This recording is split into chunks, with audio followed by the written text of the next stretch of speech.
Histoire d'en dire plus.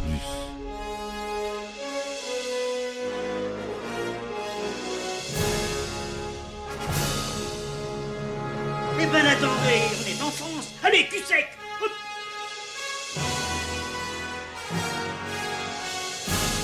Personne ne peut le croire et pourtant c'est vrai, ils existent, ils sont là, Tarnatata.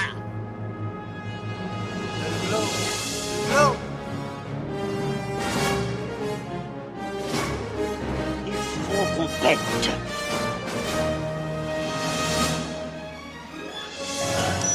Voyons, circuit branché, convecteur temporel temporisé.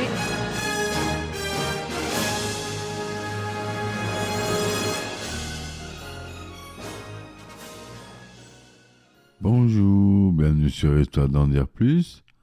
Aujourd'hui, on va parler d'un film de Barry Sonnenfeld, le réalisateur de Men in Black, entre autres, qui est sorti en 1991, son premier film en tant que réalisateur, parce que c'est un ancien directeur de la photographie.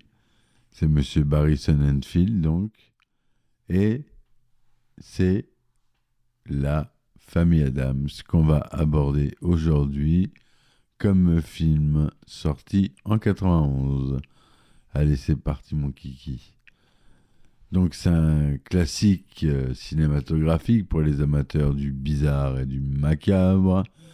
Alors pour vous parler de cette production avec une touche d'humour, La Famille Adams de 91, réalisée par Barry Sonnenfeld, est une adaptation cinématographique de la célèbre série télévisée des années 60. La famille Adams, c'est une famille pas comme les autres. Ils ont une passion pour l'étrange, le morbide et le macabre, ce qui en fait une famille, disons, spéciale. La distribution était absolument terrifiante. Raoul Julia incarnait le mystérieux Gomez Adams et Angelica Houston était parfaite dans le rôle sombre de Morticia. Leur chimie était presque aussi mortelle que leur amour l'un pour l'autre. Christopher Lloyd jouait l'oncle fétide qui aimait déclencher des catastrophes scientifiques et Christina Ricci était l'adorable Mercredi, une petite fille au pochant gothique qui rêvait de lancer des couteaux sur son frère Pugsley. Le film raconte l'histoire de la famille Adams qui se retrouve confrontée à un escroc qui prétend être l'oncle perdu depuis longtemps, Fester. Bien sûr, l'intrigue est une toile d'araignée compliquée de mystères et de rires sinistres. Les décors étaient somptueusement macabres et la musique de Mark Shaiman ajoutait une atmosphère sinistre à l'ensemble. On peut dire que le film était une véritable célébration de l'atmosphère film du bizarre. La famille Adams de 91 a fait sourire les amateurs du côté obscur de la vie et est devenu un film culte pour ceux qui apprécient l'humour noir et l'étrangeté.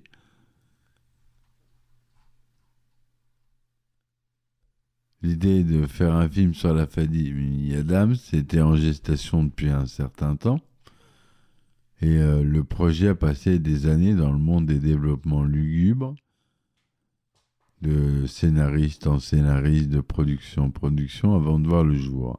Comme si on avait attendu que les étoiles s'alignent parfaitement pour cette comédie macabre. Le casting de ce film a été un jeu de rôle à part entière. Le réalisateur Barry Sonnenfeld avait déjà travaillé comme directeur de photographie sur des films comme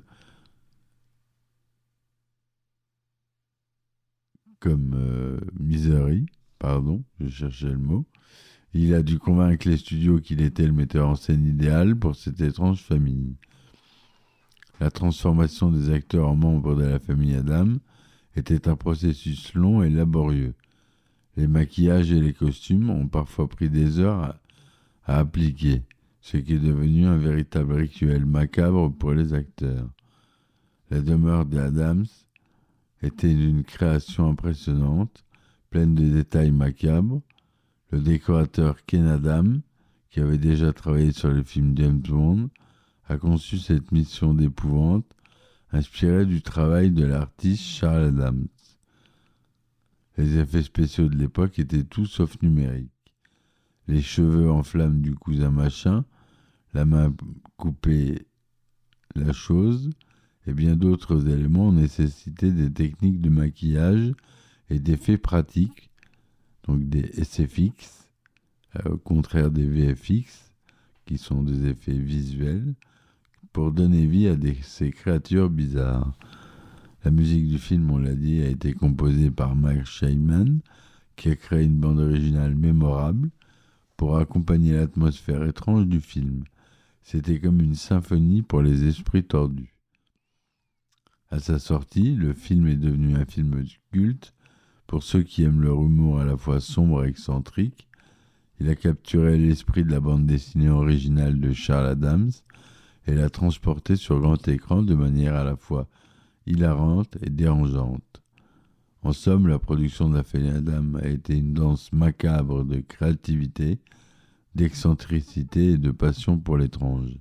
Ce film a réussi à capturer l'essence même de la famille Addams et à la projeter sur grand écran avec un humour sinistre et mordant, un incontournable pour les amateurs de bizarreries cinématographiques. Quelques anecdotes sur le film. Raúl Juliá et Angelica Houston, qui jouaient respectivement Gomez et Morticia Addams, avaient une telle alchimie à l'écran que les membres de l'équipe de tournage les surnommaient Gomez et donc on disait Morticia. Même en dehors du plateau, ils étaient tellement convaincants dans leur rôle que leur romance à l'écran semblait réelle. Les acteurs vivaient leur rôle. Pendant le tournage, certains acteurs avaient du mal à sortir de leur personnage excentrique. Christina Ricci, qui incarnait Mercredi, aimait tellement son rôle qu'elle refusait de sourire, même en dehors des prises de vue. La chose, la main coupée vivante de la famille, était en réalité interprétée par l'acteur Christopher Hart, qui a dû passer de longues heures à s'entraîner pour donner vie à ce personnage, à la fois comique et inquiétant. Dans le film, l'oncle fétide, joué par Christopher Lloyd, a des cheveux en forme de champignon. Pour créer cet effet capillaire mémorable, l'équipe de maquillage a utilisé de la mousse expansive et du velcro pour donner à ses cheveux cet aspect caractéristique. Les tenues d'Angelica Houston dans le rôle de Morticia étaient magnifiques, mais elles pesaient 1 tonne. L'actrice a déclaré que les robes étaient si lourdes qu'elle avait besoin de l'aide de plusieurs personnes pour la soutenir lorsqu'elle marchait. La fameuse porte grinçante de la maison d'Addams n'a pas été ajoutée en post-production. Ils ont eu une vraie porte qui grinçait de manière si sinistre que l'équipe a fini par la garder pour les prises de vue. Christina Ricci, qui était très jeune à l'époque, a dû apprendre à lancer des couteaux pour les scènes où Mercredi jouait avec son frère.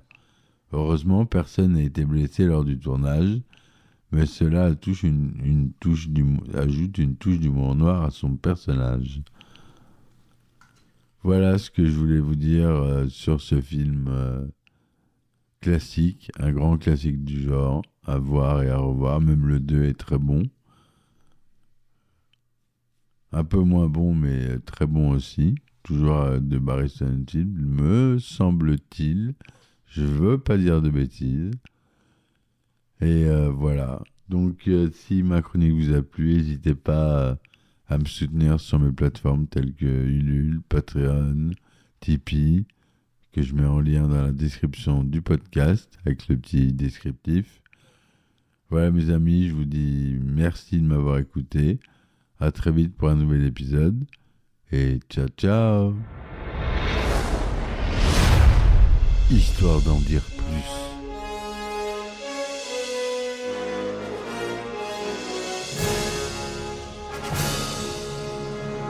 Eh ben attendez, on est en France. Allez, cul sec. Hop.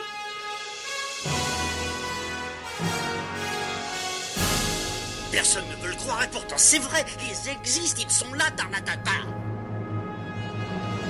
Non. Il faut qu'on pète.